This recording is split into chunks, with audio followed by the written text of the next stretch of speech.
Hello everyone.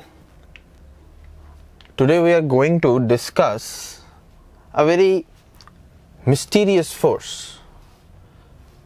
मैं mysterious इसलिए बोल रहा हूँ because है तो common force, but इसका character लोगों को समझ में नहीं आता है. सब हमेशा confused रहते हैं. आगे लगेगा, पीछे लगेगा, बॉडी को रोकेगा, बॉडी को नहीं रोकेगा, बॉडी को चलाएगा. तो ये जो मिस्टीरियस फोर्स है जिसके कैरेक्टर को लेके सबको हमेशा कंफ्यूजन रहता है, उसका नाम है, सही गेस किया आप सबने, फ्रिक्शन. वैसे तो ये क्या है? कांटेक्ट फोर्स है.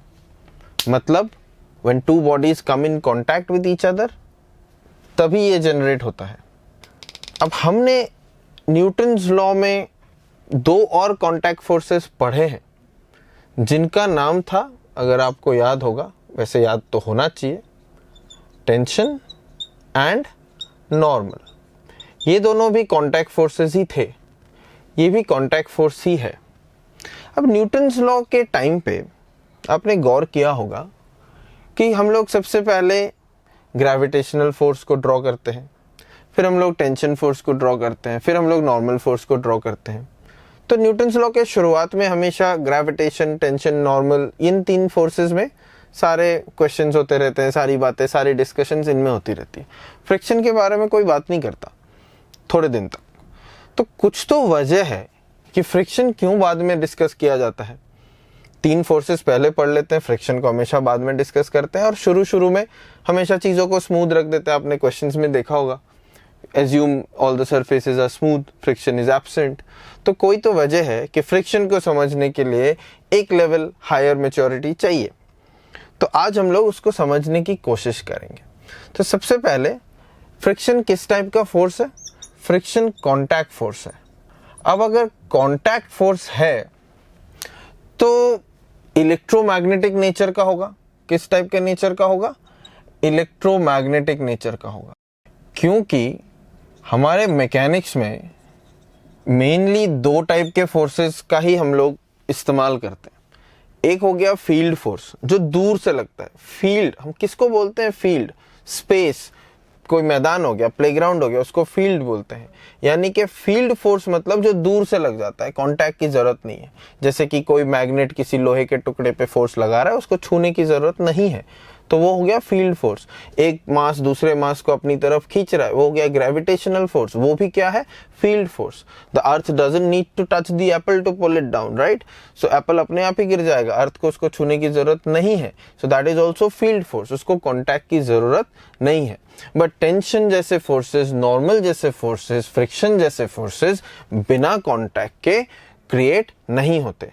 तो जहां पे हम मैग्नेटिक फोर्स या ग्रेविटेशनल फोर्स को एक अलग कैटेगरी में देखते हैं कि ये दूर से लग जाते हैं, इनका नाम फील्ड फोर्स है, वहीं पे हम फ्रिक्शन, टेंशन, नॉर्मल जैसे फोर्सेस को एक दूसरी कैटेगरी में देखते हैं कि ये कांटेक्ट फोर्सेस है, ये कांटेक्ट से जनरेट होते हैं. तो फ्रिक्शन को समझने के लिए हम लोगों को थोड़ा सा पीछे जाना पड़ेगा. थोड़ा सा एक्स्ट्रा मैं आप लोगों का 5 मिनट टाइम लूंगा और आपको समझाऊंगा कि टेंशन और नॉर्मल एक्चुअली में है क्या, कहाँ से पैदा होते हैं और क्यों पैदा होते हैं. तो देखिए, कोई भी दो एटम्स या कोई भी दो मॉलिक्यूल्स जो नेचर में है किसी मटेरियल के अंदर, उनके बीच में कुछ एवरेज मॉलिक्यूलर डिस्टेंस है. सपोज ये एक बॉडी के अंदर का स्ट्रक्चर है और ये उसके एटम्स या मॉलिक्यूल्स है, तो उनके बीच में एक एवरेज डिस्टेंस है. ठीक है, मान लीजिए हम उस एवरेज डिस्टेंस को कुछ ए बोल रहे हैं, राइट? अगर इस बॉडी के साइज को इंक्रीज करवाया जाए, किसी तरीके से इसको फुलाया जाए, तो ये एवरेज डिस्टेंस बड़ा होगा. अगर इस बॉडी को कंप्रेस किया जाए तो ये एवरेज डिस्टेंस छोटा होगा. नाउ इतने सारे अलग अलग टाइप के एवरेज डिस्टेंस हो सकते हैं.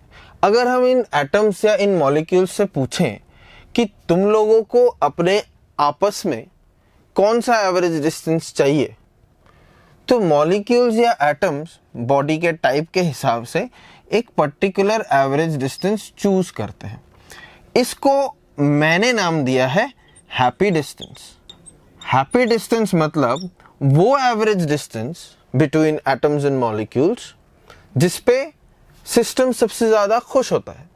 अब बात यह है कि सिस्टम खुश होता है मतलब क्या है? सिस्टम खुश होता है मतलब सिस्टम स्टेबल होता है।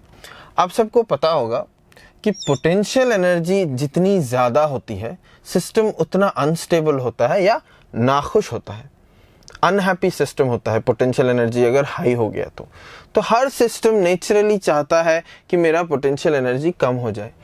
तो अगर मैं एवरेज डिस्टेंस बिटवीन मॉलिक्यूल्स और पोटेंशियल एनर्जी के बीच में किसी भी मटेरियल का एक ग्राफ बनाता हूं तो हमको दिखेगा कि ऐसा कुछ एक ग्राफ आ रहा है जिसमें एक मिनिमा एग्जिस्ट करता है। किस बात का मिनिमा? पोटेंशियल एनर्जी का मिनिमम। तो मतलब पोटेंशियल एनर्जी मिनिमम तभी होगा जब एटम्स या मॉलिक्यूल्स के बीच में एवरेज डिस्टेंस इस हैप्पी डिस्टेंस के बराबर होगा। अगर उससे ज़्यादा होगा तो भी पोटेंशियल एनर्जी ज़्यादा होगी, सिस्टम खुश नहीं होगा। अगर उससे कम होगा तो भी पोटेंशियल एनर्जी ज़्यादा होगी और सिस्टम खुश नहीं होगा। तो ये जो हैप्पी डिस्टेंस है इसमें मतलब सिस्टम जो है वो मोस्ट स्टेबल रहता है और यही प्रेफर्ड साइज है किसी भी मटेरियल का, कि प्रेफर्ड साइज नेचुरल स्टेट या फिर नॉर्मल स्टेट जहाँ पे सिस्टम बिल्कुल खुश है, आराम से बैठा है, इसी डिस्टेंस में रहना चाहता है, उसको मैंने नाम दिया हैप्पी डिस्टेंस। अब क्या है कि अगर हम लोग खींचातानी करके हैप्पी डिस्टेंस को डिस्टर्ब करते हैं, हम लोग ज़बरदस्ती बॉडी को खींच के उसके हैप्पी डिस्टेंस से आगे ले जाते हैं। मान लो हमने डेल्टा ए बढ़ा दिया तो सिस्टम का पोटेंशियल एनर्जी देखिए थोड़ा सा बढ़ गया। अगर पोटेंशियल एनर्जी थोड़ा सा बढ़ गया है तो सिस्टम नाखुश हो गया है, सिस्टम वापस आना चाहेगा। मतलब ये दो एटम्स के बीच में ये डिस्टेंस ए नॉट था तो एटम लोग एकदम खुश थे। अब हमने क्या किया, उस डिस्टेंस को ए प्लस डेल्टा ए कर दिया तो ये दोनों एटम जो है वो अब खुश नहीं है। तो जब खुश नहीं है तो हर कोई खुश होना चाहेगा, तो वापस से स्टेट में आना चाहेगा, यानी कि ये लोग वापस एक दूसरे को पुल बैक करेंगे, पीछे खींचेंगे ताकि ये ए प्लस डेल्टा ए ना होके फिर से हैप्पी डिस्टेंस ए अचीव हो जाए। ये जो पुल बैक फोर्स है, यही वो टेंशन है जो आप लोग इतने दिन से पढ़ रहे हो या सुन रहे हो। समझिए इस बात को। टेंशन बेसिकली क्या है? टेंशन मॉलिक्यूलर पुल बैक है। जब हैप्पी डिस्टेंस से ज़्यादा डिस्टेंस होने की कोशिश होती है या हो जाती है तो मॉलिक्यूलर पुल बैक की वजह से टेंशन क्रिएट होता है। इसीलिए हम लोग बोलते हैं टेंशन सिर्फ खींच सकता है, टेंशन धक्का नहीं दे सकता है। Tension can only pull not push. तो at the basic level tension क्या है? मॉलिक्यूलर अट्रैक्शन है। टेंशन क्या है? मॉलिक्यूलर अट्रैक्शन है। Tension is an attractive force. अब इसी हैप्पी डिस्टेंस को अगर मैं दूसरी तरफ डिस्टर्ब कर दूं, अगर इस हैप्पी डिस्टेंस को मैं इस तरफ डिस्टर्ब कर दूं कि मैंने उसके हैप्पी डिस्टेंस को कम कर दिया, तब भी देखिए पोटेंशियल एनर्जी तो बढ़ ही रहा है। तो सिस्टम को ये भी पसंद नहीं। यानी कि हमने क्या किया, दो मॉलिक्यूल्स थे, उनके बीच का डिस्टेंस ए नॉट था और ये लोग बड़े खुश थे। हमने इनको ज़बरदस्ती ज़्यादा करीब कर दिया, तो हमने ए नॉट माइनस डेल्टा ए कर दिया। तो सिस्टम क्या हुआ? सिस्टम अनहैप्पी हो गया। अब वो क्या करेगा? वो चाहेगा कि वो अपनी खुशी को वापस हासिल कर ले, यानी कि वो अपने ओरिजिनल डिस्टेंस को वापस अचीव करे। उसके लिए ये क्या करेंगे? ये एक दूसरे को पुश अवे करेंगे। क्या करेंगे? Push away. और ये पुश अवे ही वो नॉर्मल फोर्स है जो आप लोग पढ़ते हो। तो understand that normal at its fundamentals is actually a repulsive force. Atomic level पे normal is a repulsive force. Atomic level पे tension is a attractive force. Tension is a pull back, normal is a push away. इस बात को समझिए। Now, कोई material ज़्यादा अच्छा पुल कर पाता है, कोई मटेरियल ज़्यादा अच्छा पुश कर पाता है। जैसे एक रॉड है, वो पुश करेगा, पुल भी करेगा, लेकिन एक रस्सी है, स्ट्रिंग है, वो पुल तो कर लेगा लेकिन पुश नहीं कर पाएगा। वो क्यों हो रहा है? बिकॉज जैसे हमने ये ग्राफ बनाया, हमने ऐसे ही कैजुअली बनाया तो सिमेट्रिकल बना दिया। तो मटेरियल्स में ये जो ग्राफ है वो सिमेट्रिक होता नहीं है। मान लीजिए किसी मटेरियल का ग्राफ थोड़ा ऐसा दिखता है, तो उसका जो ये हैप्पी डिस्टेंस है उसके दो तरफ देखिए ग्राफ सिमेट्रिक नहीं है। इसका क्या मतलब है कि अगर मैं इस तरफ थोड़ा आगे बढ़ूं, जितना पोटेंशियल एनर्जी में इंक्रीमेंट मिल रहा है, इस तरफ उतना पीछे जाने से उससे थोड़ा ज़्यादा इंक्रीमेंट मिल रहा है। That means what? आगे बढ़ाने से जो पुल बैक मिलेगा, पीछे ले जाने से पुश अवे उससे ज़्यादा मिलेगा। दैट मीन्स ये मटेरियल थोड़ा बहुत टेंशन क्रिएट करेगा बट काफ़ी ज़्यादा नॉर्मल क्रिएट करेगा। तो ये जो जिस भी ऑब्जेक्ट का ये ग्राफ है उसका नॉर्मल क्रिएट करने का टेंडेंसी ज़्यादा है, टेंशन क्रिएट करने का टेंडेंसी कम है। खैर, ये थोड़ा सा मटेरियल साइंस की तरफ हम लोग डाइवर्ट हो गए हैं, बट बेसिक लेवल पे आप लोगों को ये समझना है कि molecular on the molecular level और at the molecular level tension is an atomic और molecular attraction which is aimed to pull molecules back into the happy distance. Normal is a molecular or atomic repulsion which tends to push molecules back into the happy distance. तो जैसा हमने अभी अभी देखा कि tension क्या है, molecular attraction, normal क्या है, मॉलिक्यूलर रिपल्शन। तो अब सवाल बनता है कि फ्रिक्शन क्या है। फिर फ्रिक्शन को समझने के लिए हमको थोड़ा सा पेशेंस रखना है। उसको हम लोग दो पार्ट में समझेंगे। सबसे पहले हम समझेंगे कि फ्रिक्शन के ओरिजिन्स क्या है, क्यों आता है, कहाँ से आता है, और दूसरी बात जो बहुत ज़्यादा ज़रूरी है वो हम फ्रिक्शन का कैरेक्टर समझेंगे। अब आप लोग सोच रहे होंगे फोर्स का भी कैरेक्टर होता है। बिल्कुल होता है। फोर्स का कैरेक्टर अगर आप समझेंगे तो आप उस फोर्स के क्वेश्चंस में, फोर्स को ड्रॉ करने में, उसका डायरेक्शन पता करने में, उसका वैल्यू पता करने में कभी गलती नहीं करेंगे। तो हम लोग पहले ओरिजिन्स देखते हैं कि फ्रिक्शन आता कहाँ से है। अब मान लीजिए कि एक ब्लॉक है, उसके ऊपर दूसरा ब्लॉक है, तो हम लोग ऐसे ड्रॉ करते हैं। दिखने में लगता है कि बिल्कुल सीधी सीधी लाइंस हैं और ब्लॉक्स बिल्कुल स्मूथ है, बट अगर इस जगह को माइक्रोस्कोप के अंदर देखेंगे तो हमको दिखेगा कि ये जो सरफेस जो एकदम सीधा एंड स्मूथ लग रहा था, ये बिल्कुल भी सीधा एंड स्मूथ नहीं है। इसमें बिल्कुल भी स्मूथनेस कहीं दिख ही नहीं रहा। माइक्रोस्कोपिक लेवल पे क्या दिख रहा है? बिल्कुल उबड़ खाबड़ दिख रहा है, बिल्कुल जैगर्ड रफ सरफेसेस दिखाई दे रहे हैं दोनों के। मतलब ये मान लीजिए बॉडी ए है तो ये ए है ऊपर और ये नीचे वाला बॉडी बी है। तो माइक्रोस्कोपिक लेवल पे अगर ये है तो ये तो देख के समझ में आपको आ रहा होगा कि बिल्कुल एक दूसरे में फंसे हुए हैं, लॉक्ड है, इंटरलॉक हो रखे हैं। इनमें से अगर मैं थोड़ा और माइक्रोस्कोप लगा दूं, थोड़ा और पावर का माइक्रोस्कोप लगा दूं, मान लीजिए इसको मैंने और माइक्रोस्कोप लगा दिया और सिर्फ उतनी सी जगह को मैं देख रहा हूं, तो मुझे दिखेगा कि ऊपर वाले बॉडी में ऐसा कुछ शेप है, नीचे वाले बॉडी में ऐसा कुछ शेप है। ये ऊपर वाला बॉडी, ये नीचे वाला बॉडी। अब यहाँ पे अगर हम सोचेंगे कि ये तो बड़ा स्मूथ था, ये क्या हो गया? अब आपको मेरी बात पे भरोसा होना होगा कि माइक्रोस्कोप में ऐसा दिखता है। अगर आपको भरोसा नहीं है तो आप देखिए कि जो गोल्ड होता है कितना शाइनी एंड पॉलिश्ड मेटल होता है कि हम उससे ज्वेलरी बनाते हैं। पॉलिश्ड गोल्ड का सरफेस भी एक इलेक्ट्रॉन माइक्रोस्कोप के अंदर अगर देखा जाए तो दिखने में एक एग क्रेट जैसा दिखता है। एग क्रेट समझते हो? वो जो ट्रे आता है कागज का जिसके ऊपर अंडे रखे रहते हैं। पॉलिश्ड गोल्ड का सरफेस भी एक एग क्रेट की तरह दिखता है। आप गूगल पे भी देख सकते हो और आप यहाँ पे भी देख सकते हो। तो जब उतना स्मूथ सरफेस भी उतना रफ होता है माइक्रोस्कोपिक लेवल पे, तो हम जो ऑब्जेक्ट्स हैंडल करते हैं अपने डे टू डे लाइफ में वो तो काफ़ी रफ ही होते होंगे। खैर, coming back to our main thing कि सपोज इसको और माइक्रोस्कोप में डाल के और मैग्नीफाई किया तो ये ऐसा दिख रहा है। अब यहाँ पे अगर हम ध्यान देते हैं कि जब ये बॉडी एक के ऊपर एक रखा हुआ है चुपचाप, कोई डिस्टर्बेंस नहीं है, कुछ भी नहीं है, तो इनके जो नॉर्मल फोर्सेस होंगे वो बिल्कुल ऐसे होंगे। नॉर्मल का मतलब ही होता है सरफेस के परपेंडिकुलर, है जी। तो ये इनके नॉर्मल फोर्सेस हो गए। तो ये जो मैंने ड्रॉ किए हैं, these are forces applied by B on A. तो इसके ठीक रिएक्शंस भी होंगे by A on B, equal and opposite reactions भी होंगे, राइट।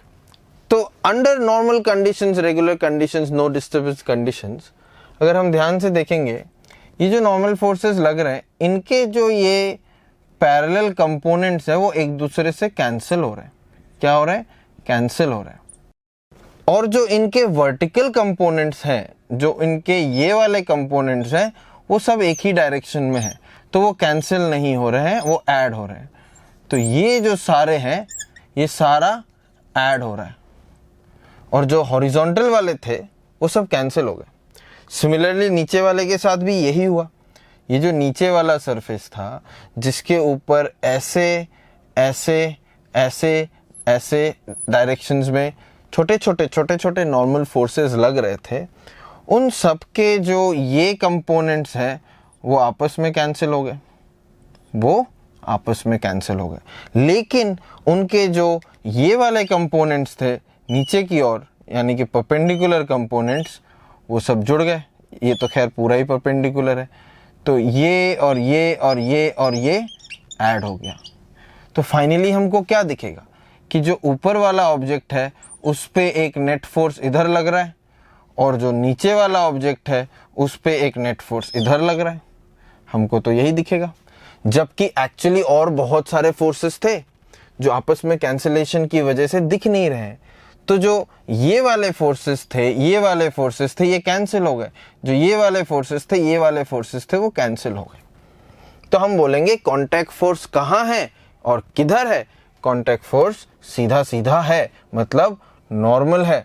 और यही हमने शुरू में पढ़ लिया कि कांटेक्ट फोर्स नॉर्मल है, परपेंडिकुलर टू द सरफेस है। तो यहाँ देखने से लगेगा कि इसने इस पे एक नॉर्मल लगाया, इसने इस पे इसका रिएक्शन लगाया। Force on A by B, force on B by A. बाहर से देखने से नहीं समझ में आता है कि अंदर इतनी कहानी हो चुकी है। और ये कैंसिलेशन क्यों हुआ? कैंसिलेशन इसलिए हुआ क्योंकि ये कांटेक्ट बड़ा सिमेट्रिकल था। लेफ्ट साइड में जितने फोर्सेस लग रहे थे, राइट साइड में उतने ही फोर्सेस लग रहे थे, इसलिए कांटेक्ट सिमेट्रिकल था। लेफ्ट राइट कैंसिल हो गया। लेकिन अगर मान लेते हैं कि ये ब्लॉक थोड़ा सा आगे बढ़ गया x1 डिस्टेंस, और ये उतना आगे नहीं बढ़ पाया x2 distance, x1 greater than x2, उस केस में क्या होगा? उस केस में ये जो जॉइंट है, ध्यान से देखिए, ये जो जॉइंट है ये थोड़ा सा अलग दिखेगा। ये आगे बढ़ गया है तो ये यहाँ से ज़्यादा कांटेक्ट में आ जाएगा नीचे वाले के साथ। ये डायग्राम आपको ये बात समझाएगा कि जो कांटेक्ट है, जो पहले लेफ्ट राइट बराबर गैपिंग मेंटेन कर रहा था, वो अब एक साइड ज़्यादा चिपक गया है, एक साइड खुल गया है। तो as a result of that क्या होगा? As a result of that इस पे जो फोर्सेस लग रहे हैं, कांटेक्ट फोर्सेस, वो इस तरफ बड़े साइज के हो जाएंगे और इस तरफ छोटे साइज के हो जाएंगे। सिमिलरली नीचे वाले पे भी अगर हम देखेंगे तो उस पे इस तरफ बड़े साइज के हो जाएंगे और इस तरफ छोटे साइज के हो जाएंगे। तो इससे क्या हो रहा है? अब जो ये कंपोनेंट्स थे जो पहले कैंसिल हो रहे थे लेफ्ट राइट सिमेट्री की वजह से, अब वो और कैंसिल नहीं होने वाले। ये लोग बड़े हैं इनसे, तो अब इस तरफ एक नेट फोर्स दिखने वाला है, नेट फोर्स। सिमिलरली इस नीचे वाले पे इस डायरेक्शन में एक नेट फोर्स दिखने वाला है। और जो ऊपर वाला कंपोनेंट था वो जैसा पहले था वैसा अभी भी है। बिकॉज अब समझिए बात को कि अगर मेरे पास कुछ वेक्टर्स ऐसे हैं, कुछ वेक्टर्स ऐसे हैं, तो इनका जो वर्टिकल कंपोनेंट है, this plus this plus this plus this plus this plus this, और जो हॉरिजॉन्टल कंपोनेंट है वो ये कैंसिल, ये कैंसिल इससे, ये कैंसिल इससे। तो हमको नेट क्या मिला? सिर्फ एक वर्टिकल, हॉरिजॉन्टल कुछ ना मिला। बाद में जब ये जॉइंट एक साइड से ज़्यादा चिपक गया और एक साइड से खुल गया, तो मेरे फोर्सेस का जो शेप है वो थोड़ा सा अलग हो गया, वो अब इधर बड़े हो गए और उधर ऑलमोस्ट गायब से हो गए। अभी भी जो वर्टिकल कंपोनेंट्स हैं वो तो है, वो तो गायब नहीं हुए, वो अभी भी जितने होने थे हैं, लेकिन जो हॉरिजॉन्टल कंपोनेंट पहले कैंसिल हो रहा था अब वो कैंसिल नहीं होगा। अब वो एक नेट फोर्स जनरेट कर देगा और ऊपर की तरफ जो फोर्स है वो जैसा पहले था वैसा रह गया, लेकिन ये एक नया चीज आ गया। आई होप सबको समझ में आ रहा है। तो देखिए, सारा खेल किसका है? सारा खेल इस जॉइंट का है, जो अगर सिमेट्रिक नेचर का होता है तो हॉरिजॉन्टल फोर्स कैंसिल हो जाता है, दिखाई नहीं देता, सिर्फ नॉर्मल दिखाई देता है। वही जॉइंट अगर एक साथ ज्यादा चिपक गया और दूसरे साइड खुल गया, लेफ्ट राइट एसिमेट्री हो गया, तो उसमें एक हॉरिजॉन्टल कंपोनेंट अपना शक्ल दिखाने लग जाता है जो पहले नहीं दिखा रहा था। तो ये जो हॉरिजॉन्टल कंपोनेंट आ रहा है इसी का नाम है फ्रिक्शन। मतलब फ्रिक्शन क्यों आता है? क्योंकि सरफेसेस ऐसे स्मूथ नहीं होते, ऐसे होते। फिर कभी कभी फ्रिक्शन क्यों नहीं आता है इसमें? क्योंकि सिमेट्री होती है, दोनों तरफ इक्वल कांटेक्ट बना होता है, हॉरिजॉन्टली कैंसिल हो जाता है। फिर अचानक फ्रिक्शन पैदा क्यों होता है कभी कभी? क्योंकि कभी कभी कुछ डिस्टर्बेंसेस की वजह से एक ब्लॉक ज्यादा आगे खिसक गया, एक ब्लॉक नहीं जा पाया उतना, उस डिस्टर्बेंस की वजह से ये जो कांटेक्ट है वो लेफ्ट राइट अनइक्वल हो जाता है, उससे ये हॉरिजॉन्टल फोर्स नेट अपनी शक्ल दिखाने लग जाता है, तो फ्रिक्शन आता है। तो कुल मिला के बात यह है कि फ्रिक्शन के लिए रिस्पॉन्सिबल कौन है? फ्रिक्शन के लिए responsible asymmetric contact at the microscopic level है। फ्रिक्शन के लिए responsible asymmetric contact at the microscopic level है। Asymmetric contact at the microscopic level, ये जो चीज है वो है फ्रिक्शन के लिए रिस्पॉन्सिबल। तो अभी हमने क्या समझा? फ्रिक्शन के ओरिजिन्स को समझा। क्या है इसके ओरिजिन में? अगर मैं शॉर्ट में बोलूं तो जब सिमेट्रिक कांटेक्ट होता है तो फ्रिक्शन कैंसिल होने की वजह से नहीं होता है। जब एसिमेट्रिक कांटेक्ट होता है तब फ्रिक्शन अपनी शक्ल दिखाने लगता है, क्योंकि तब फोर्सेस कैंसिल नहीं होते। अब एसिमेट्रिक कांटेक्ट होता क्यों है? बड़ी सिंपल सी बात है कि अगर ये एक सरफेस का सैंपल है, माइक्रोस्कोपिक लेवल पे ऐसा दिख रहा है, मान लीजिए ये ब्लॉक ए है, ब्लॉक बी है, अभी इनके बीच में जो कांटेक्ट है वो परफेक्टली सिमेट्रिकल है, तो क्या अभी फ्रिक्शन होगा? नहीं होगा। मान लीजिए ये भी मूव किया सम डिस्टेंस और ये भी मूव किया एग्जैक्टली उतना ही डिस्टेंस, तो उससे क्या होगा? इस कांटेक्ट को, ये कांटेक्ट अभी भी सिमेट्रिकल ही रहेगा। तो क्या है यहाँ पे फ्रिक्शन अपनी शक्ल दिखा पाएगा? बिल्कुल नहीं। इसका मतलब फ्रिक्शन यहाँ एब्सेंट था, यहाँ भी एब्सेंट है, मोशन होने के बाद भी। इसका मतलब फ्रिक्शन को मोशन से कोई दुश्मनी नहीं है, फ्रिक्शन को मोशन से कोई प्रॉब्लम नहीं है। Friction doesn't have an issue with motion. दिमाग में डालिए इस बात को। Friction opposes motion is a wrong statement. Friction doesn't have any problem with motion. Here blocks are moving, friction is still sleeping.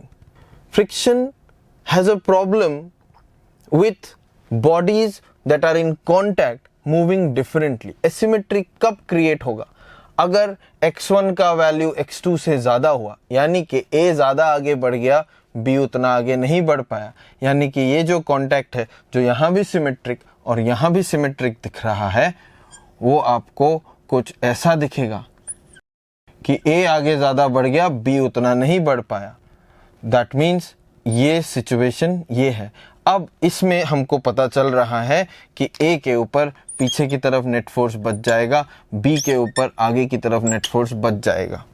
ये आ गया फ्रिक्शन, ये पैदा हुआ फ्रिक्शन। या फिर मान लेते हैं कि अगर x1 लेस देन x2 होता तो क्या होता कि ये जो ए ब्लॉक है ये उतना आगे नहीं बढ़ता, बट बी ब्लॉक कुछ ज़्यादा ही आगे बढ़ जाता। इससे क्या होता?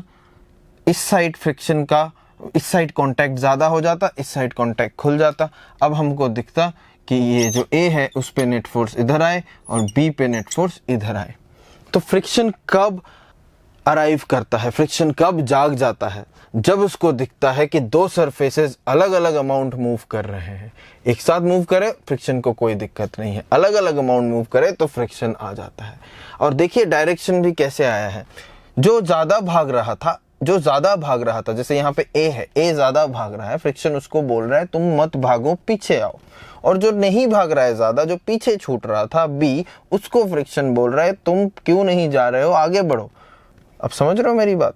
जो ज़्यादा भाग रहा है ए का x1 ज़्यादा है, उसको फ्रिक्शन बोल रहा है पीछे आओ, कहाँ जा रहे हो इतना जल्दी में। और जो बी है, जो नहीं जा रहा है या स्लो जा रहा है या पीछे छूट रहा है, उसको फ्रिक्शन बोल रहा है भैया तुम क्यों रुके हो, जल्दी चलो। इसका मतलब क्या है? इसका मतलब ये बात फ्रिक्शन के कैरेक्टर की तरफ इशारा कर रहा है। यहाँ भी अगर मैं देखता हूँ कौन भाग रहा है, x2 ज़्यादा है, यानी कि बी अपने पार्टनर ए को छोड़ के भाग रहा है, तो फ्रिक्शन बी को बोल रहा है कहाँ चले इतनी जल्दी में, पीछे आइए। ए अपने पार्टनर के साथ नहीं जा रहा है, पीछे छूट रहा है, तो फ्रिक्शन ए को बोल रहा है चलो अपने पार्टनर के साथ, कहाँ रह जा रहे हो। तो इन दोनों एग्जाम्पल से हमको फ्रिक्शन के कैरेक्टर की तरफ एक इशारा मिल रहा है कि फ्रिक्शन हमेशा चाहता है कि दो सरफेसेस एक साथ रहे। अगर वो एक साथ है और मूव भी करे, फ्रिक्शन को कोई दिक्कत नहीं है। लेकिन अगर दो सरफेसेस अलग होने की कोशिश करते हैं, एक सरफेस दूसरे सरफेस के ऊपर से चले जाने की कोशिश करता है, फ्रिक्शन उस बात को रोकने की कोशिश करता है। तो अगर मैं शॉर्ट में बोलूं कि फ्रिक्शन का कैरेक्टर क्या है, is it to stop a body? No. Is it to move a body? No. ना वो किसी बॉडी को रोकना चाहता है, ना वो बॉडी किसी बॉडी को चलाना चाहता है। फ्रिक्शन को मोशन से दोस्ती भी नहीं है, मोशन से दुश्मनी भी नहीं है। फ्रिक्शन का कैरेक्टर क्या है?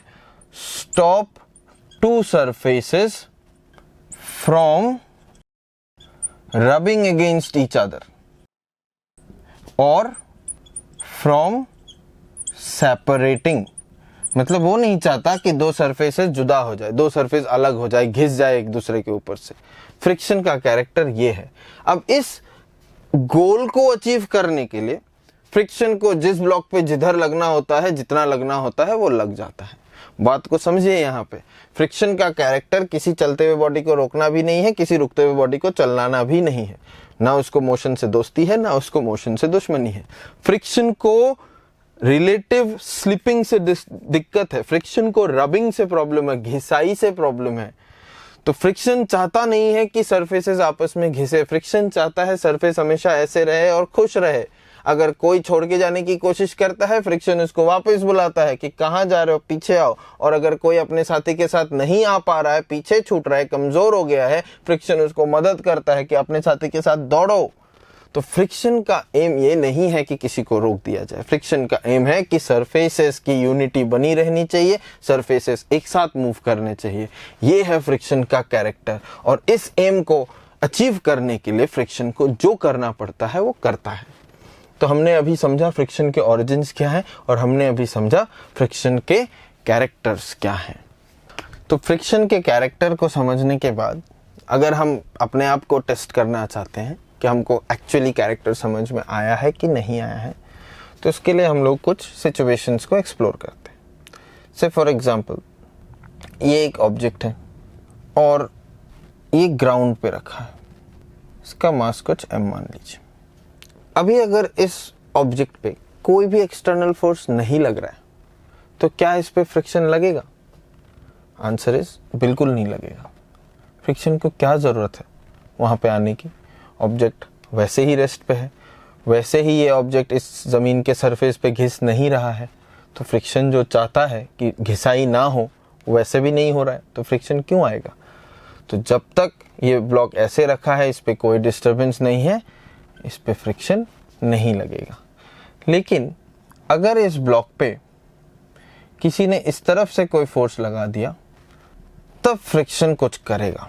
अब भी अगर फ्रिक्शन सोता रहा, तो ये ब्लॉक इस फोर्स की बात सुनेगा और आगे बढ़ जाएगा। अगर आगे बढ़ जाएगा, ज़मीन तो पीछे से इसके साथ आएगा नहीं, तो इस ज़मीन को लगेगा कि ये ब्लॉक का सरफेस मुझे छोड़ के मेरे ऊपर से घिसते हुए आगे जा रहा है। अब फ्रिक्शन भैया जाग जाएंगे और बोलेंगे कहाँ चले, रुक जाओ, अब इस पे पीछे फ्रिक्शन आएगा। अब ये देख के बहुत सारे लोगों को लगता है कि फ्रिक्शन मोशन को अपोज कर रहा है, बट ऐसा नहीं है। फ्रिक्शन घिसाई को अपोज कर रहा है। यही फ्रिक्शन इस जमीन पे आगे भी लगता है। अगर उसके बस में होता जमीन को वो चला देता। बात यह है कि जमीन बहुत भारी है, उसको नहीं चला सकता वो, तो लगने लगता है कि फ्रिक्शन ब्लॉक को रोक रहा है। फ्रिक्शन का काम था जमीन एंड ब्लॉक को एक साथ रखना, और ब्लॉक जमीन को छोड़ के भागने की कोशिश कर रहा है। अगर फ्रिक्शन का बस चलता तो जमीन को रोक लेता, लेकिन जमीन को चला देता, लेकिन वो पॉसिबल नहीं है। तो ब्लॉक को बोल रहा है कि देखो तुम्हारे साथ तो ग्राउंड आने वाला नहीं है, तुम ही रुक जाओ। इसलिए वो ब्लॉक को बोल रहा है रुक जाओ। तो यहां तो लग रहा है कि फ्रिक्शन अपोजेस मोशन। लेकिन अगर हम लोग एक और सिचुएशन लेते हैं कि मान लीजिए ये ब्लॉक है, इसके ऊपर एक और ब्लॉक रखा है, इसका नाम ए और इसका नाम बी। अब हम मान लेते हैं कि ये ब्लॉक ऑलरेडी चल रहा है, ये ब्लॉक ऑलरेडी चल रहा है, फोर्स नहीं है, ऑलरेडी चल रहा है। अब जो ऊपर वाला ब्लॉक है उस पे अगर कोई फोर्स नहीं लगा तो वो नहीं चलेगा। तो एज ए रिजल्ट क्या होगा, ये ब्लॉक नीचे से निकल जाएगा और ये गिर जाएगा। तो इस बी को लग रहा है कि ए जो है वो मेरे साथ नहीं आ रहा है और पीछे छूट रहा है। तो बी का फ्रिक्शन कोशिश करेगा कि ए को साथ में लेके चले, friction on A by B. और ए को लगेगा कि बी मेरे को छोड़ के आगे भाग रहा है, तो वो उस पे फ्रिक्शन लगाएगा, फ्रिक्शन ऑन बी बाय ए। तो यहाँ पे क्या हुआ, यहाँ पे बी को लग रहा था कि ए पीछे छूट रहा है, नहीं आ रहा है साथ में, तो बी ए को बुला रहा है कि आओ साथ में, कहाँ रह जा रहे हो। और ए को लग रहा है कि बी मुझे छोड़ के नीचे से आगे बढ़ रहा है, तो ए का फ्रिक्शन बी को बोल रहा है तुम पीछे रुको, कहाँ जा रहे हो। तो मतलब जो भाग रहा है उसको रोकने की कोशिश की जा रही है, जो नहीं आ रहा है साथ में उसको चलाने की कोशिश की जा रही है। कुल मिला के इरादा ये है कि ये दोनों साथ में रहे, चले तो चले, ना चले तो ना चले, लेकिन साथ में तो रहे। तो यहाँ पे अगर देखा जाए ए ब्लॉक पे फ्रिक्शन मोशन की डायरेक्शन में है या मोशन के ऑपोजिट है, मोशन की डायरेक्शन में है। तो हम कैसे बोल सकते हैं कि फ्रिक्शन अपोजेस मोशन? बिल्कुल गलत है ये बात बोलना। इस बात को गांठ बांध दीजिए। Friction opposes motion is a very very very wrong statement. उससे बहुत सारे मिसकंसेप्शंस क्रिएट होते हैं। यहाँ पे ए को फ्रिक्शन चला रहा है, यहाँ पे बी इस ब्लॉक को फ्रिक्शन रोक रहा है, तो फ्रिक्शन मोशन को सपोर्ट भी कर देगा, मोशन को अपोज भी कर देगा। किस हिसाब से? इस हिसाब से कि क्या करने से मेरा सरफेसेस के बीच का रबिंग, सरफेसेस के बीच का घिसाई रुके। उसके लिए जिसको चलाना पड़े चलाओ, जिसको रोकना पड़े रोको। तो फ्रिक्शन अपने कैरेक्टर की बात सुनता है। Friction is a very honest force, he is very true to its character. वो कभी भी अपना ड्यूटी नहीं भूलता कि मेरे को किसी को रोकना नहीं है, किसी के सामने अपनी ताकत भी नहीं दिखानी है, मुझे सिर्फ दो बॉडीज को साथ में रखना है, यही मेरा जॉब है, यही मेरा ड्यूटी है। अब फ्रिक्शन का जॉब, फ्रिक्शन का ड्यूटी वो ये है कि ब्लॉक्स को साथ में रखना है। आपको कोई भी ड्यूटी, कोई भी जॉब असाइन होती है, आपको उसके लिए एक बजट चाहिए। अगर आपको कोई बोलेगा कि बाजार से जाके एक शर्ट ले आओ, तो आपको एक बजट दिया जाएगा कि 500 रुपये में ले आओ या 1000 रुपये के अंदर ले आओ। बिना बजट के तो आप कोई भी काम नहीं कर सकते। तो फ्रिक्शन भी बिना स्ट्रेंथ के अपना ड्यूटी कंप्लीट नहीं कर सकता। तो उसका ड्यूटी क्या है? दो बॉडीज को, दो सरफेसेस को साथ में रखना। उसके लिए उसको एक स्ट्रेंथ अलॉट किया जाता है। वो स्ट्रेंथ बहुत सारी बातों पे डिपेंड करता है। सबसे पहले वो इस पे डिपेंड करता है कि सरफेसेस जो है वो आपस में कितनी अच्छी तरीके से लॉक्ड है, कितनी अच्छी तरीके से लॉक्ड है। सपोज ये दो सरफेसेस और ऐसी दिखता है बहुत अच्छा लॉकिंग है, तो यहाँ बहुत अच्छा फ्रिक्शन क्रिएट होगा।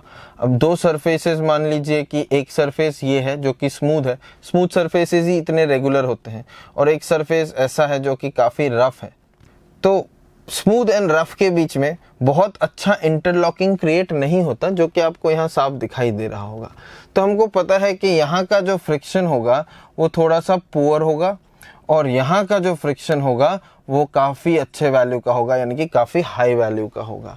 तो जैसा कि पॉपुलर बिलीफ है कि रफ है तो बहुत फ्रिक्शन है, ऐसा हमेशा ज़रूरी नहीं है।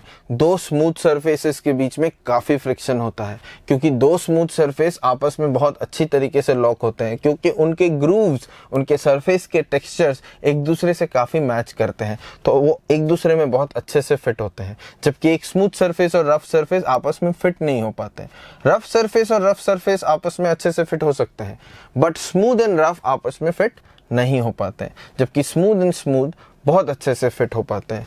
तो the friction between two smooth surface unlike popular believe is very high. आप सोच के देखिए कि अगर एक ग्लास का शीट है और उसके ऊपर एक और ग्लास का शीट रख दिया जाए और फिर उसको खींचने की कोशिश करें तो वो चिपकता है, आता नहीं है। एक ग्लास के ऊपर दूसरा ग्लास अपने आप टेंड्स टू स्टिक, जबकि दोनों इतने स्मूथ थे। और वही ग्लास का शीट अगर आप एक गोल पत्थरों के बेड के ऊपर, जैसे झरनों के नीचे बेड होता है, गोल गोल पत्थरों का बेड है, उसके ऊपर ग्लास का शीट रखिए, वो आराम से जाएगा, उसके ऊपर से खिसक जाएगा, क्योंकि smooth surface and rough surface आपस में लॉक नहीं हो पा रहे हैं। अब दो सरफेसेस आपस में कितने अच्छी तरीके से लॉक होते हैं, ये बात हम हर बार ड्राइंग करके तो नहीं बता सकते। तो इसके लिए एक नंबर असाइन किया गया है, एक वैल्यू असाइन किया गया है। जैसे कि यहाँ पे how well they interlock, how well they interlock, इस बात को रिप्रेजेंट करने के लिए एक नंबर असाइन किया गया है, जिसको हम लोग इस सिंबल म्यू से डिनोट करते हैं, और इसका नाम है कोएफिशिएंट ऑफ फ्रिक्शन। ध्यान रखिए, ये एक पेयर ऑफ सरफेसेस की प्रॉपर्टी है, तो किसी एक सरफेस के लिए हम म्यू कभी डिफाइन नहीं करते हैं। तो ये किस टाइप की प्रॉपर्टी है? ये पेयर प्रॉपर्टी है। एक ही सरफेस दो अलग अलग सरफेसेस के साथ अलग अलग वैल्यू ऑफ म्यू क्रिएट कर सकता है। मतलब कि अगर मान लीजिए ये मेरा सरफेस ए है, इस सरफेस ए का इस सरफेस बी के साथ कुछ कोफिशिएंट म्यू1 हो सकता है, और इसी सरफेस ए का एक और सरफेस सी के साथ कुछ कोफिशिएंट म्यू2 क्रिएट हो सकता है। तो friction coefficient is a pair property, not a single property of a single surface. और ये क्या डिनोट करता है? High value of mu denote करता है कि लॉकिंग बड़ी जबरदस्त है। Poor value of mu denote करता है कि लॉकिंग अच्छी नहीं है, शेप एक दूसरे से मैच नहीं कर रहा है, अच्छे से फिट नहीं बैठ रहे हैं। अब बात आती है कि एक दूसरे के लिए बने हैं, मतलब एक दूसरे के हिसाब से ये शेप बने हैं, तो अच्छी वैल्यू होगी म्यू की। लेकिन आप सोचिए ज़रा, दो लोग अगर एक दूसरे के लिए बने हैं, बिल्कुल एक दूसरे के साथ ही बहुत अच्छे तरीके से उनका पार्टनरशिप बनेगा, बड़ी अच्छी केमिस्ट्री है, एक अच्छा सक्सेसफुल कपल बनाने के लिए उनको मिलना भी तो पड़ेगा। आप हो और आपका कोई पार्टनर है और आप लोगों को पता है कि आप एक दूसरे के लिए बने हो, लेकिन आप कन्याकुमारी में रहते हो और आपका पार्टनर साइबेरिया में रहता है, कभी एक दूसरे को देखा ही नहीं, तो जोड़ी अच्छी बनेगी? बिल्कुल नहीं बनेगी। इसीलिए म्यू अगर हाई है, उसके बाद भी एक और रिक्वायरमेंट है अच्छा अमाउंट ऑफ फ्रिक्शन क्रिएट होने के लिए, और वो ये है कि the surfaces should be tightly in contact with each other. मतलब कि बिल्कुल एक दूसरे के लिए बने हुए शेप्स हैं, बट एक दूसरे से काफ़ी गैप में हैं, तो कहाँ अच्छा फ्रिक्शन डेवलप हो पाएगा? पुअर कॉन्टैक्ट हो गया ये तो। म्यू हाई था बट कॉन्टैक्ट पुअर है, तो एज अ रिजल्ट क्या होगा? फ्रिक्शन भी पुअर होगा। तो म्यू हाई होने के साथ साथ कॉन्टैक्ट भी अच्छा चाहिए, यानी कि ऐसा नहीं चाहिए, हम चाहते हैं कि सरफेसेस एक दूसरे के गुड कॉन्टैक्ट में हो, टाइट कॉन्टैक्ट में हो, गुड कॉन्टैक्ट। अब कॉन्टैक्ट को कैसे मेजर किया जाए? When do we know good contact? Good contact होगा तो अच्छा नॉर्मल फोर्स मिलेगा, बड़ा वैल्यू ऑफ नॉर्मल फोर्स मिलेगा। पुअर कॉन्टैक्ट होगा तो छोटा वैल्यू ऑफ नॉर्मल फोर्स मिलेगा। इसका मतलब म्यू के साथ साथ friction good contact bad contact पे भी डिपेंड करता है। इसका मतलब ये है कि फ्रिक्शन जैसे म्यू पे डिपेंड करता है, वैसे ही नॉर्मल पे भी डिपेंड करता है। बड़ी सिंपल सी बात है। याद कीजिए, हमने ओरिजिन ऑफ फ्रिक्शन में देखा था कि ये जो फोर्सेस हैं, इसी का एक कंपोनेंट नॉर्मल है और इसी का कैंसल्ड कंपोनेंट जब आपस में जुड़ता है तो फ्रिक्शन कहलाता है। तो अगर मान लीजिए कहीं पे ये एरोज ही छोटे छोटे हैं, नॉर्मल ही कम है, कांटेक्ट फोर्स ही कम है, तो इनके वर्टिकल कंपोनेंट का सम भी छोटा होगा, और जब हॉरिजॉन्टल कंपोनेंट्स की बारी आएगी, एक तरफ होके ऐड होने की, कैंसिल होने की जगह पे, तो ये सम भी छोटा ही होगा। तो मतलब अगर नॉर्मल का वैल्यू बिग है तो अपने आप फ्रिक्शन का वैल्यू भी बिग होगा। This shows good contact. और गुड कांटेक्ट से हम इस बात को ऐसे भी तो समझ सकते हैं कि फ्रिक्शन जो है वो दो बॉडीज के बीच के कांटेक्ट फोर्स का ही एक दूसरा कंपोनेंट है, जिसको हम आज तक देख नहीं रहे थे। उसका सिर्फ हम लोग एक कंपोनेंट देख पा रहे थे, नॉर्मल। नॉर्मल माने परपेंडिकुलर। उसका जो पैरेलल कंपोनेंट है वही फ्रिक्शन है। तो हम बोल सकते हैं कि कांटेक्ट फोर्स जो होता है, कांटेक्ट फोर्स का ही एक कंपोनेंट नॉर्मल है और दूसरा कंपोनेंट फ्रिक्शन है। नॉर्मल जनरली हमेशा दिखाई देता है, फ्रिक्शन जनरली दिखाई नहीं देता बिकॉज कैंसिल हुआ पड़ा रहता है। और जब मूवमेंट होने लगता है, एक के ऊपर से दूसरा मूव करने लगता है, स्लिपिंग होने लगता है, तब फ्रिक्शन दिखाई देने लगता है। तो बेसिकली फ्रिक्शन कोई नया फोर्स नहीं है, वही पुराना कांटेक्ट फोर्स है जिसका एक पार्ट आप ऑलरेडी जानते हो नॉर्मल के नाम से। तो friction depends on normal also and mu also. तो एज ए होल एक सिंप्लीफाइड रूल हम बनाते हैं कि फ्रिक्शन का वैल्यू इतना हो सकता है। मैंने क्या बोला? इतना हो सकता है, ये नहीं बोला कि इतना होगा। दैट मीन्स फ्रिक्शन का वैल्यू 0 से लेके म्यू एन तक कुछ भी हो सकता है।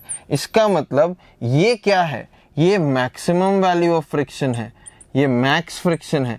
जरूरी नहीं है कि हमेशा इतना फ्रिक्शन ही लगेगा, फ्रिक्शन तो जितना चाहिए उतना लगेगा, बट बजट क्या है? 0 to μn। आपको घर से 2000 रुपए का बजट दिया गया कि आप जाके शादी में गिफ्ट देने के लिए एक शर्ट ले आइए, शाम को शादी में जाना है। तो जरूरी नहीं है कि आप 2000 पूरे के पूरे खर्च कर दोगे। आपको अगर ठीक ठाक शर्ट 500 का मिल गया, 500 का ले आएंगे, 1200 का मिल गया, 1200 का ले आएंगे, बस 2000 एक्सीड नहीं करेंगे क्योंकि वो आपका लिमिट दिया हुआ है। तो अगर काम कम में हो जाता है तो फ्रिक्शन कम में कर लेगा, मैक्सिमम इतना फ्रिक्शन मिलेगा। तो जैसा कि हमने देखा कि फ्रिक्शन को अपना टास्क पूरा करने के लिए जो लिमिट मिलती है वो है म्यू इंटू एन। हमने क्या वर्ड यूज किया? अपना टास्क पूरा करने के लिए। तो क्या टास्क है उसका? ये मतलब क्या हो गया? ये बजट है, फ्रिक्शन के पास ये बजट है और उसका टास्क क्या है? To keep surfaces together. ये उसका टास्क है। समझिए इस बात को। सपोज एक हम लोग ब्लॉक बनाते हैं जिसका मान लीजिए मास है 5 kg और इस ब्लॉक और इस सरफेस के बीच में जो फ्रिक्शन कोफिशिएंट है मान लीजिए वो 0.5 दिया हुआ है। अगर 0.5 दिया हुआ है और कोई बोलता है कि यहाँ से एक फोर्स लगा जिसका वैल्यू है 10 न्यूटन, अब पूछा जा रहा है कि कितना फ्रिक्शन लगेगा। तो देखिए जनरली बच्चे क्या गलती करते हैं, सबको याद रहता है friction equal to mu N. Friction equal to mu N समझने की वजह से यहाँ पे वो देखते हैं कि 5g ग्रेविटी लगने वाला है और नॉर्मल जो है इसको बैलेंस करेगा, तो म्यू का वैल्यू 0.5 दिया हुआ है, एन का वैल्यू 5g ही आएगा, तो यहाँ से हमको मिलता है 25 न्यूटन। लेकिन गलती क्या है कि अगर हमने यहाँ बोल दिया कि फ्रिक्शन 25 न्यूटन लगेगा, वो बहुत डिजास्टरस कंडीशन हो जाएगा। क्योंकि सोचिए ज़रा, अगर फ्रिक्शन यहाँ 25 न्यूटन लग गया इस ब्लॉक के ऊपर, इधर लग रहा था 10, तो ये ब्लॉक क्या करेगा? इसका मास 5 kg है, इसके ऊपर नेट फोर्स 15 न्यूटन का हो गया, इधर 15 न्यूटन नेट फोर्स हो गया और ये ब्लॉक अब एक्सेलरेट करेगा 15 डिवाइडेड बाई 5 यानी कि 3 से। अगर ये ब्लॉक एक्सेलरेट करने लगा तो क्या ये ब्लॉक ज़मीन के ऊपर घिस नहीं जाएगा? बिल्कुल घिस जाएगा। और इसके लिए कौन जिम्मेदार हुआ? इस घिसाई के लिए कौन जिम्मेदार हुआ? फ्रिक्शन खुद। जिसका काम था घिसाई से बचाना, वो खुद घिसाई करवाएगा क्या? ऐसा तो कैसे हो सकता है? बिल्कुल डिसऑनेस्टी हो जाएगी ये तो। मतलब फ्रिक्शन ने यहाँ क्या किया? अपनी ताकत शो ऑफ करने लग गया कि मेरे पास 25 न्यूटन है, मैं लगा देता हूँ। तो ये तो बिल्कुल गलत है। तो फ्रिक्शन ऐसा नहीं करता है। This is not the character of friction. तो यहाँ पे कितना फ्रिक्शन अवेलेबल है? फ्रिक्शन अवेलेबल, अगर मैं लिखता हूँ फ्रिक्शन अवेलेबल, वो है 25 न्यूटन। लेकिन इस सिचुएशन में डिस्टरबेंस क्रिएट करने के लिए कौन आया है? ये आया है। फ्रिक्शन का काम इसको अपनी ताकत दिखाना है कि इस ब्लॉक को घिसने से बचाना है, इस ब्लॉक को घिसने से बचाना है। तो फ्रिक्शन की कितनी रिक्वायरमेंट है यहाँ पे? सिर्फ और सिर्फ 10 रिक्वायरमेंट है। तो तो ऑल्दो मेरे पास 25 फ्रिक्शन अवेलेबल है, बट अप्लाई कितना होगा? उतना जितना चाहिए। किस बात के लिए चाहिए? टू कीप सरफेसेस टुगेदर, इसके लिए चाहिए। तो लगेगा कितना? 10 न्यूटन। तो क्या है यहाँ का आंसर? 10 न्यूटन। अब अगर ये फोर्स 10 नहीं लग के 15 न्यूटन लग रहा होता तो फ्रिक्शन भी 15 न्यूटन लग जाता। अगर ये फोर्स, समझिए बात को, अगर ये फोर्स 25 न्यूटन ही लग रहा होता तो फ्रिक्शन भी 25 न्यूटन लग जाता और ये ब्लॉक को घिसने से बचा लेता। देखिए, मैं ये नहीं बोल रहा ब्लॉक को रोक लेता, ब्लॉक को घिसने से बचा लेता। अच्छी प्रैक्टिसेस डेवलप करनी चाहिए। लेकिन अगर इस ब्लॉक पे ये फोर्स 26 न्यूटन 26 न्यूटन लग जाता है, इसको घिसने से बचाने के लिए अब 26 न्यूटन की जरूरत है, लेकिन 26 न्यूटन फ्रिक्शन के बजट के बाहर है। तो इसका मतलब ये नहीं कि फ्रिक्शन सोचेगा कि मेरे से तो वैसे भी होने वाला नहीं है, मैं छोड़ देता हूँ। ऐसा कैरेक्टर फ्रिक्शन का नहीं होता है। फ्रिक्शन अपनी तरफ से पूरी कोशिश करेगा। अब वो नहीं रोक पाएगा, इसमें इसकी कोई गलती नहीं है। तो फ्रिक्शन बड़ा ऑनेस्ट फोर्स होता है। वो कभी भी अपना टारगेट, अपना टास्क, अपना ऑब्जेक्टिव और अपना गोल नहीं भूलता है। और वो कभी भी ये नहीं सोचता कि मेरे से तो नहीं हो पाएगा, मैं फालतू में एफर्ट क्यों दूं। वो अपना याद रखता है कि मेरा टास्क क्या था, मेरा गोल क्या है, लक्ष्य क्या है, और उसके लिए अपना बेस्ट एफर्ट लगाता है। यहाँ पे ये ब्लॉक जरूर आगे बढ़ेगा और फ्रिक्शन बेचारा हार जाएगा और ये ब्लॉक घिसेगा, बट फ्रिक्शन अपनी तरफ से पूरी कोशिश करेगा। अब अगर ब्लॉक नहीं रुका, इसमें फ्रिक्शन की गलती नहीं है, क्योंकि उसको इससे ज़्यादा बजट नहीं दिया गया। समझ में आया है आप लोगों को? देखिए, फ्रिक्शन का कैरेक्टर समझना ही सबसे इम्पोर्टेंट होता है और फ्रिक्शन का डायरेक्शन समझना तभी करेक्ट हो पाता है जब हम कैरेक्टर को समझते हैं।